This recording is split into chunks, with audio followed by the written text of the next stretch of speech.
أعوذ بالله من الشيطان الرجيم بسم الله الرحمن الرحيم الحمد لله الصلاة والسلام على رسول الله ثم اما بعد.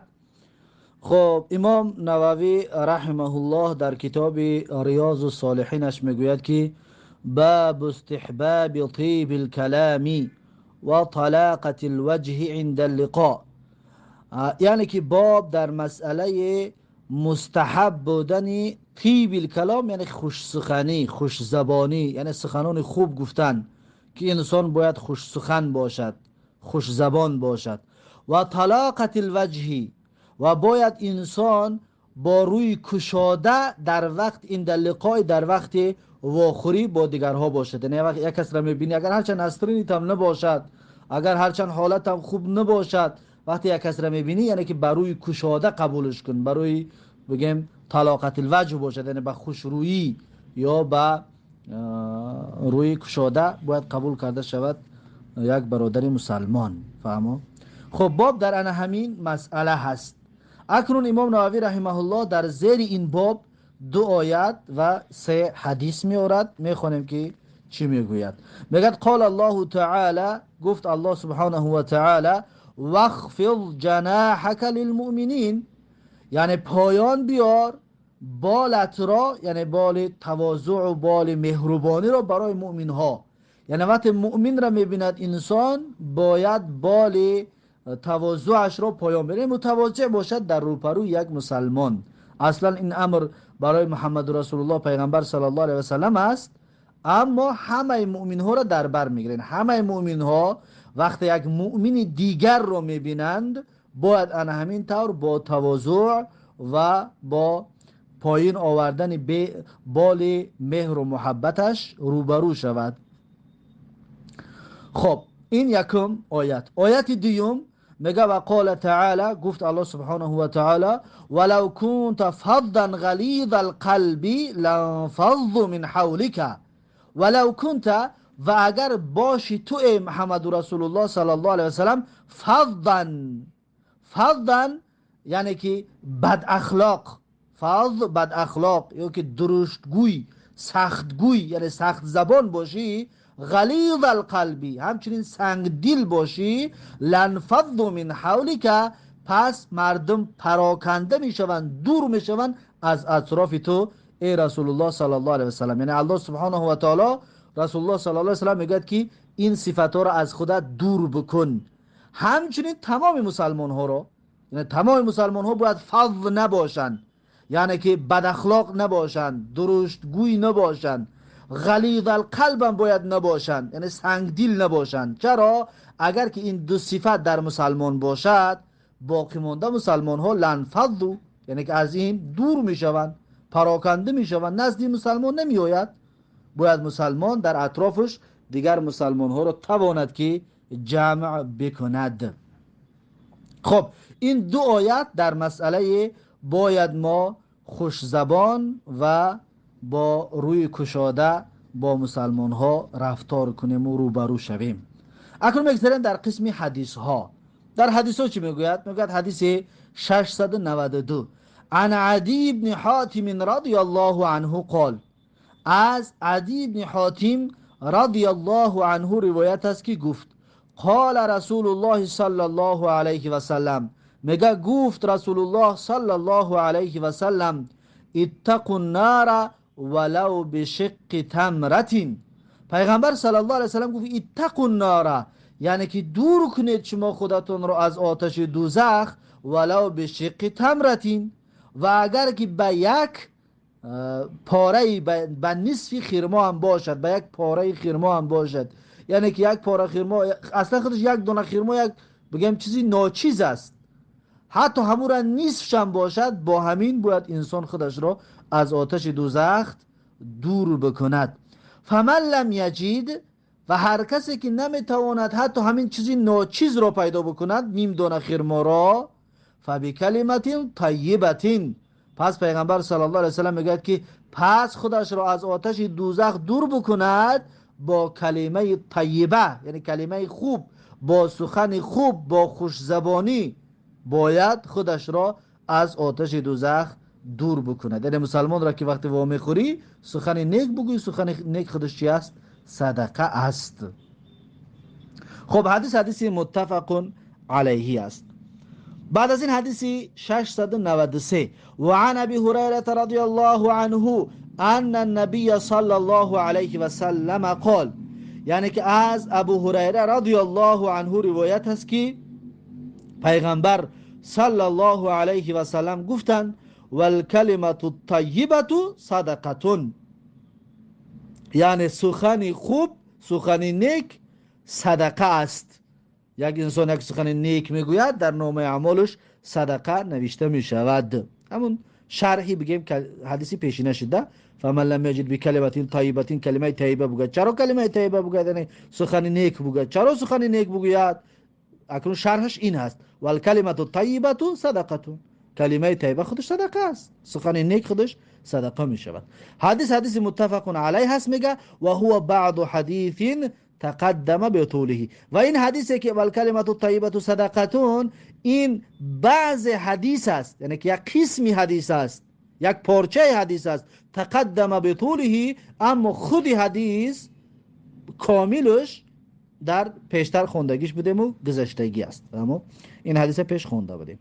بعد از این حدیث 694 و عن ابی ذر رضی الله عنه قال، یعنی که از ابو ذر رضی الله عنه روایت است که گفت قال لی رسول الله صلی الله علیه و سلم، میگه ابو ذر رضی الله عنه میگه که گفت من را رسول الله صلی الله علیه و سلم که لا تحقرن من المعروف شیئا، لا تحقرن یعنی که ناچیز ندان، خورد ندان، من المعروف شیئا از کارهای خیر چیزی را، یعنی که هیچ کاری خیر را خورد و ناچیز نشمار.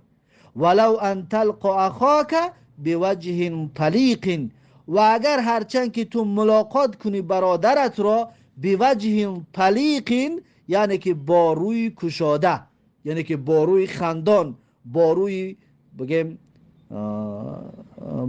با خوشرویی، تو میتوانی که بگیم یک برادر مسلمانت را ملاقات کنی و روپرو شوی و وا بخوری. حتی همین اینه که تو ناچیز ندان، وقتی که با یک مسلمان با خنده، با وقتی خوش پیش وازش میگیری، این برای تو صدقه است. لا تحقرن من المعروف شیئا، یا نصف دانه خرما هم صدقه میتی. هر چیزی که توانت هست، عملی نیکی که انجام میتی، اون را ناچیز نشمارش. شاید همین عمل ناچیز در روز قیامت سبب خلاص شدن از دوزخ گردد برات. رواه مسلمون، این حدیث را امام مسلم روایت کرده است. خب بابی استحباب طیب الکلام به همین خلاص شد. میگذاریم در بابی نو.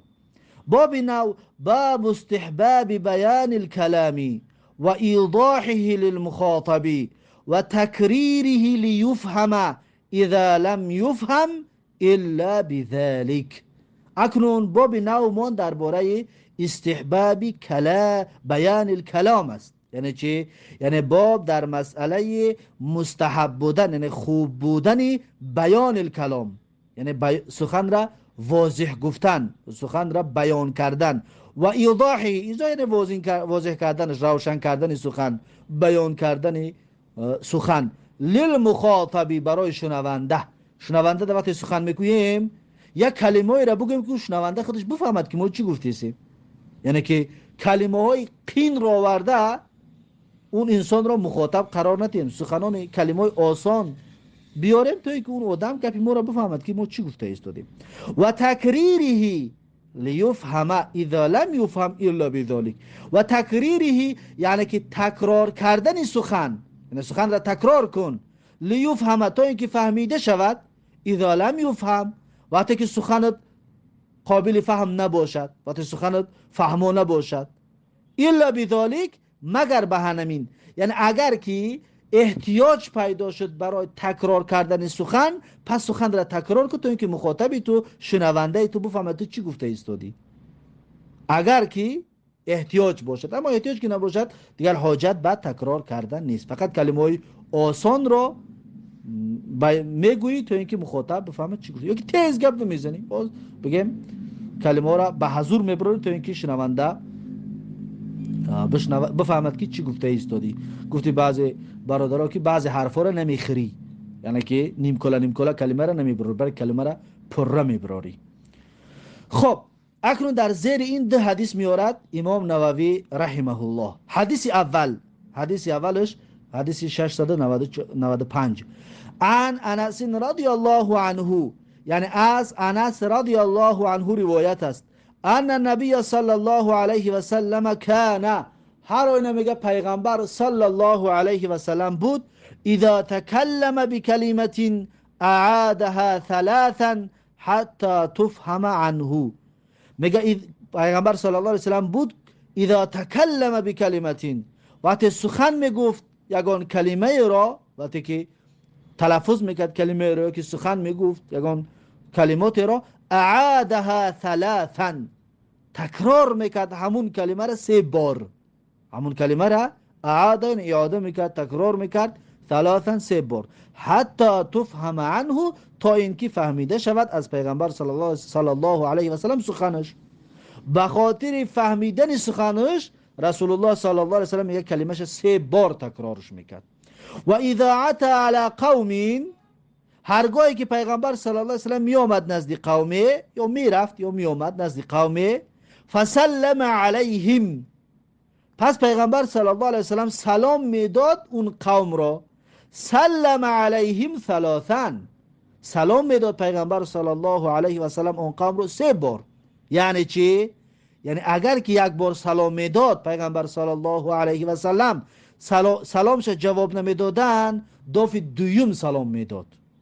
اگر دفعه دوم هم یعنی نمیشنیدند و جواب نمیدادن، دفعه سوم سلام میداد. اگر دفعه سوم هم سلامش جواب نمیدادن یا نمیشنیدن، دفعه چهارم دیگه پیغمبر تکرارش نمیکرد، یعنی 3 بار بود. اما اگر یکم بار ده سلامش اگر که جواب میدادن دیگه تکرارش نمیکرد. این حالتی سلم علیهم ثلاثا در حالت است که یک جای قوم ده میروی که مردم با یک دیگر گپ زدیسن، یا جای غوغا است و جای آواز است، سلامتی آواز تا نمیشنون، یا آواز پستر میبروید، مردم نمیشنون که جواب بتیان. اگر یک کس هم بشنوه جواب تیه کفایه میکند. اگر هیچ که نشنید و هیچ که جواب که نداد، دفعه دوم تکرارش میکنی. دفعه دوم هم به جواب ماند، دفعه سوم تکرارش میکنی. اگر دفعه سوم هم به تکرار ماند دیگه تکرارش نمیکنی. به همین اکتفا میکنی سلام دادن را. خب رواه البخاری، و این حدیث را امام بخاری رحمه الله روایت کرده است. بعد از این حدیث 696 و عن عایشه رضی الله عنها قالت، یعنی که از عایشه رضی الله عنها ام المؤمنین رضی الله عنها روایت است که گفت کان کلام رسول الله صلی الله علیه و سلم کلاما فصلا یفهمه کل من یسمعه. میگد که حضرت عایشه مادرمون میگد که کان کلام رسول الله صلی الله علیه و سلم، یعنی بود سخن رسول الله صلی الله علیه و سلم، کلاما فصلا، کلام آشکار بود، میگه کلام واضح بود، یفهمه کل من یسمعه، میفهمید سخن رسول الله صلی الله علیه و سلم را هر کسی که میشنید سخنش را. یعنی رسول الله صلی الله علیه و سلم چنان سخن را، چنان حرفا را، کلمه را پره و کلمه ساده را استفاده میبرد که مردم وقتی که میشنیدن میفهمیدن سخن رسول الله صلی الله علیه و سلم را. و کلمه فصلا دو معنا دارد. یکم فصلا یعنی که سخن رسول الله صلی الله علیه و سلم کلاما فصلا بود، یعنی کلامی جدا کننده بین حق و باطل بود. این یک معناش است. اما امام نووی رحمه الله درباره آشکار سخنگویی و بیان کردن سخن این حدیث را آورده است، پس به معنای دومش آورده است، به معنای فصلا، یعنی آشکارا و روشن و واضح کردن سخن. یعنی پیغمبر صلی الله علیه و سلم سخنش واضح و آشکار بود. اما می شود در جای دیگر استفاده بریم که کلاما فصلا یعنی سخن جدا کننده بین حق و باطل است، سخن رسول الله صلی الله علیه و سلم. زیرا که موضوع بابون این است. موضوع بابون برای واضح و روشن سخن گفتن است، نه جدا کردن بین حق و باطل. خب رواه ابو داود، این حدیث را ابو داود رحمه الله روایت کرده است. خب بعد از این بابم با آخر رسید. باب بعدیش باب اصغاء الجلیس لحدیث جلیسه الذي ليس بحرام، یعنی باب در مسئله اصغاء الجلیس است. اصغاء یعنی گوش دادنی، گوش کردن جلیس یعنی همنشین، یعنی گوش کردن همنشین لحدیث جلیسه، یعنی سخنان همنشینش را الذی لیس بحرام، همون سخنهایی که حرام نیست. مثلا دو کسی که در جمع میشینند یکی از اونها گپ میزنند، همنشینان باید او را گوش بکنند، اگر که سخنش حرام نباشد، اگر سخنش غیبت نباشد، اگر سخنش دشنام و حقارت نباشد، یعنی سخن عادی و سخن مباح، مخصوصا اگر پند و نصیحت باشد، باید گوش باندازد به سخنان اون کس. و استنصات العالم والواعظ حاضری مجلسه، همچنین باب در مسئله استنصات یعنی خب دراندنی عالم و واعظ، یعنی انسان دانشمند، انسان پند و نصیحت گوینده، امر کننده، باید خب دراند کی را؟ حاضری مجلسه، اشتراک کنندگان مجلسش را. مثلا یک عالم در یک مجلس می آید، مردم گپ زده ایستاده است، میخواهد پند و نصیحت بکند، وعظ بگوید، سخن بگوید، باید مردم رو اول خب بدراند، استنصات کند، استنصات خاموش بکناند، خب بدراند، بعد از اون به سخنگویش شروع بکند. اکنون این باب در همین مسئله است، یعنی سخن همنشین تا گوش کن و عالم و واعظ وقتی گپ زده نمیشد باید مردم خب بدراند. انا همین مسئله را امام نووی رحمه الله یک حدیث میارد. اون حدیث چی است؟ حدیث 697 عن جریر ابن عبدالله رضی الله عنه قال، یعنی که از جریر ابن عبدالله رضی الله عنه روایت است که گفت قال لی رسول الله صلی الله علیه و سلم فی حجة الوداع.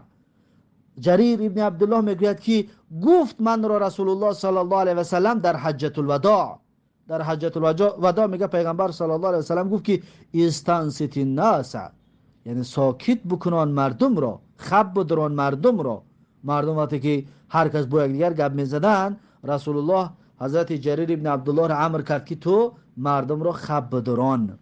ثم قال، بعد میگه رسول الله صلی الله علیه و سلم گفت که لا ترجعوا بعدی کفارا یضرب بعضکم رقاب بعض. لا ترجعوا یعنی باز نگردید شما بعد من کافر، یعنی با کفر شما بر نگردید. یضرب بعضکم رقاب بعض، بزند بعضی از شما گردن بعضیتون را. یعنی که مقصد اینجا کفار یعنی کافر شدن نیست، کافر شدن از دین برآمدن نیست. در اینجا در کفار یعنی که با معصیت و گناه، یعنی بگیم کفر دون کفر است، نه کفری از اسلام برآوردگی. زیرا که یضرب بعضکم رقاب بعض یعنی گردن یک کس زدن، یعنی یک مسلمان یک کس میکشد، مسلمان خودش کافر نمیشود اگر حلال نداند، یعنی که همچون ذبحش کند یک کس بگیم به قتل برساند، کافر نمیشود، بلکه گناه کبیره است. از این حساب در اینجا لا ترجعوا بعد کفارا یعنی بعد من کافر نگردید، یعنی در معصیت و در گناه و در یکدیگر با یکدیگر جنگیدن شما باز شروع نکنید بعد من، که پیغمبر واضحش میکنه که یضرب بعضکم رقاب بعض، که بزند بعضی از شما گردن بعضیتون را. خب حدیث متفق علیه هست. پس جای دلیل همون کلمه این استنصت الناس است. پیغمبر صلی الله علیه و سلم جریر را گفت که جریر ابن عبدالله را که خب دران مردم را، اما این دوامش این دوامی حدیث است. پس پیغمبر مردم که خب دران این سخن را برای مردم گفتند. یا بعض علما میگن که لا ترجعوا بعد کفارا یعنی بعد من به مثل کافرها نگردید. بعض علما میگن که کفارا یعنی کل کفاری، یعنی به مثل کافرها شما نگردید، نه اینکه کافر یعنی که وقتی گردن زنی میکنی یعنی انسان کافر نمیشود. این صفت کافرها است که خون یک کس را حلال دانستن و ذبح کردن و کشتن و مال یک کس گرفتن، این صفت کافرها است. شما پیغمبر صلی الله علیه و سلم گفتن اینطور نباشید. پس میشه بگو که لا ترجعوا بعد کفارا، در ترجمه که نگردید شما بعد من به مثل کافرها، به مثل کافرها نگردید. خب این بود درس امروزمون. بعد از این باب الوعظ و الاقتصاد فیه، یعنی باب در مسئله وعظ و سخنگویی، و الاقتصاد فیه یعنی در سخنگویی باید انسان اقتصاد کند، یعنی میانه روی کند، یعنی سخنش طولانی و دراز نکند. در این باب انشاءالله درس آینده صحبت خواهیم کرد. این از درس امروزمون. به همین درس امروز را به پایان میرسانیم. بارک الله فیکم. تا درس آینده الله حافظ و مددگار. السلام علیکم و رحمت الله و برکاته.